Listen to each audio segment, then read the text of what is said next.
To be out listening to anyone speak. I was either at the office or hitting the pillow. But so thank you for staying this here. Look, I'll answer this very quickly and I hope succinctly. Turkey has occupied Cyprus. Half of it is occupied for over 35 years. That in itself is the real crux of the problem. Under international law, since the question asked that is simply unacceptable. And the wall that exists now in Cyprus is the only standing wall in Europe after the Berlin Wall fell. This is just politically, legally, and morally not sustainable. But, 40,000 soldiers as an occupying army can sustain even such things as that injustice, even in today's world. Now, unfortunately, what Turkey did the past couple of weeks was particularly problematic because it moved ahead in challenging Cyprus's right to explore its natural resources in its own continental shelf. And that is unfortunate, not simply because it challenges international law directly, but also because it affects major interests of Cyprus and the United States, for that matter, and other countries in the region, including Israel, interests of developing alternative sources of energy and energy transportation so that we can become energy independent. Because one of the major issues we have today is energy dependency, including the routes from which energy comes today. So developing this southern corridor is something that is deeply important to all of us. And this challenge, followed at some points by veiled military threats again, throws us back to a time that I would hope we wouldn't have to go to. Now, many people ask, well, given all that, what is the right thing to do with Turkey? My answer to this as a Greek and as a Greek foreign minister is that I will be vigilant and sort of relentless in terms of protecting my national interests and international law in these issues. But at the same time, I believe that the best way to ensure that Turkey changes, because that's where we are, that's our geography, we have been neighbors for centuries and we will be neighbors for many more centuries, is to ensure that Turkey gets integrated into the European Union, where it rightfully belongs if it changes dramatically to meet European standards, which today it does not, of course. That prospect for Turkey could,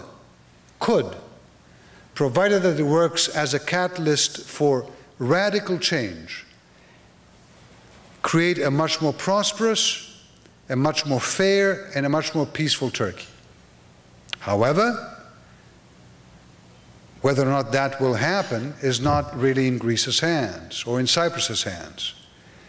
It depends largely on a Turkey that apparently feels these days strong enough to be acting sort of in an old Ottoman grandeur kind of way that is unfortunately destabilizing the region that is already in turmoil because of the Arab Spring, because of the Middle Eastern issue.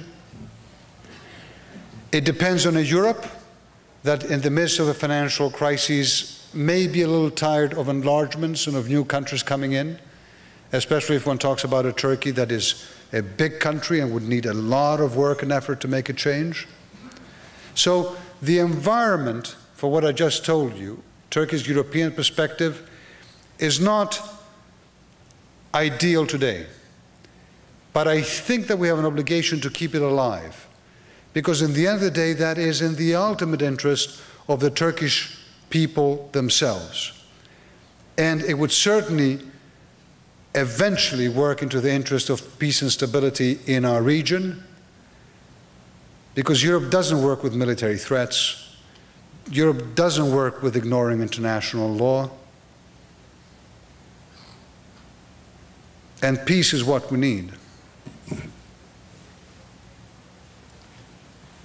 Minister, is Greece making any progress in resolving the nomenclature issue with Macedonia? You mean with the former Yugoslav Republic of Macedonia, of course. Yes, absolutely. Look,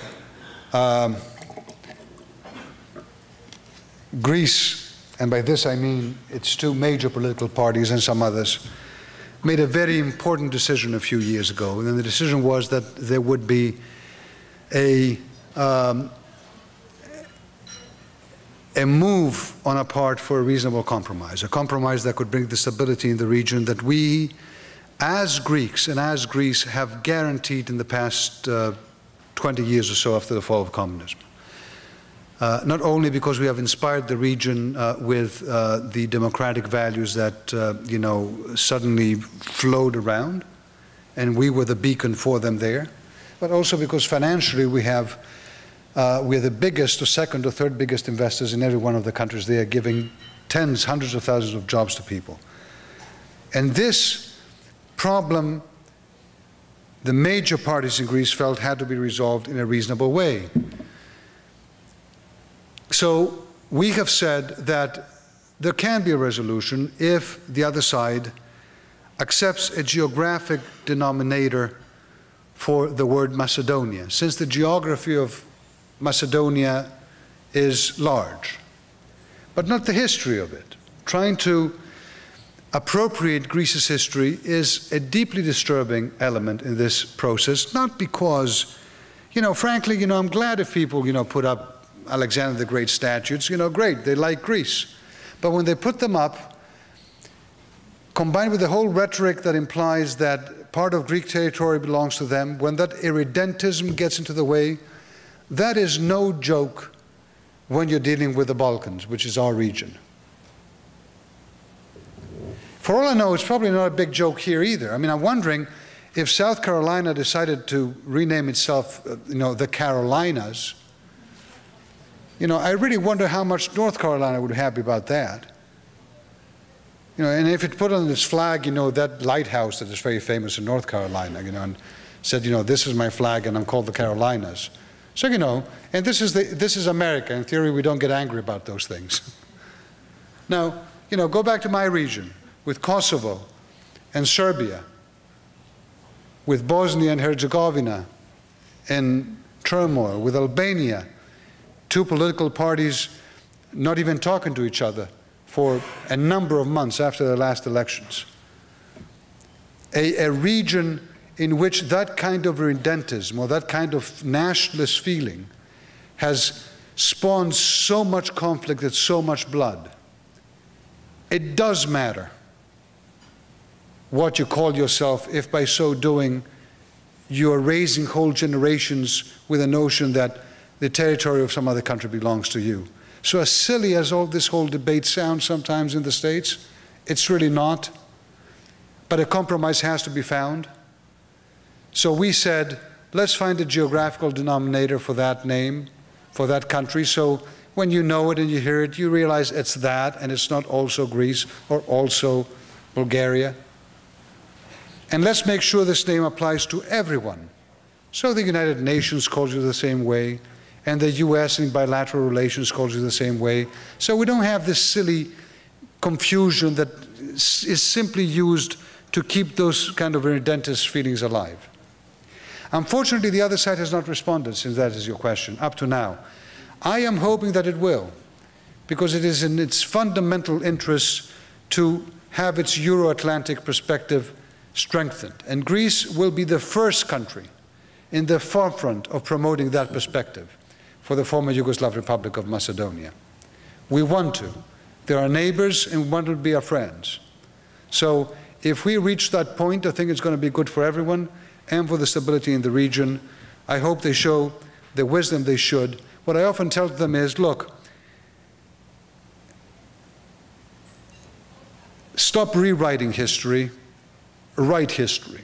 This is your opportunity to write history. Sit down and agree. We have several questions about Greece's ability to collect taxes. How will Greece tackle the challenge of collecting taxes going forward? And there's an allusion to a New York Times article about how only a very limited 314 residents of Athens paid taxes out of an estimated 16,000 who owned pools. Pools, yes. Well, we're changing all this now. In other words, a big part of the new tax law taxes people on the basis of what they own, including pools, by the way, and not on the basis of what they declare, because indeed in Greece we did have still do have a major issue of declarations. People do declare much less money than they actually make. People do not pay VAT taxes because they simply don't issue receipts, etc., etc. Now, this is an issue of better governing, in other words, having clean, transparent, effective tax collection mechanisms, ensuring that everything is online, something that in Greece didn't exist. So taking out a big part of that give and take of the system where a tax person comes to your home and starts, talking to you, make sure it's automatic, it's online, every transaction. So, by taking that human element out of the system, you collect more taxes and you reduce in transparency. So that's a government responsibility. And it's also a matter of mentality. There's no question that for many years, many Greeks felt that their money was not being collected and spent in the right way. Because of that, they stopped thinking that, paying the taxes was something that had to be done because they didn't see sort of the return to that. So it's a government responsibility as well to spend the taxpayers' money in a transparent and effective way for them. This we assume. But it's also a matter of changing the mentality.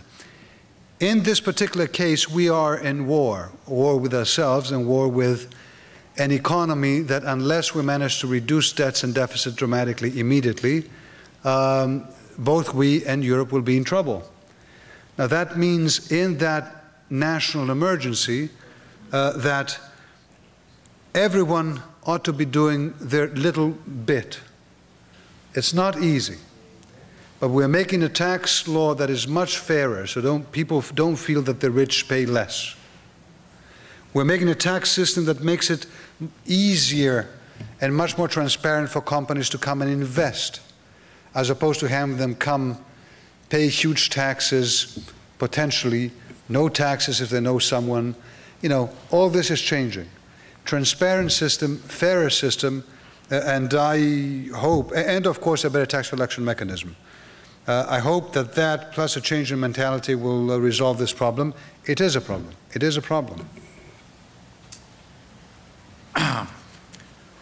Minister Lambrinidis, Greece is indeed fortunate to have you at the helm of its foreign policy. We hope that you will come back soon to the Foreign Policy Association. Thank you very much for joining us this evening.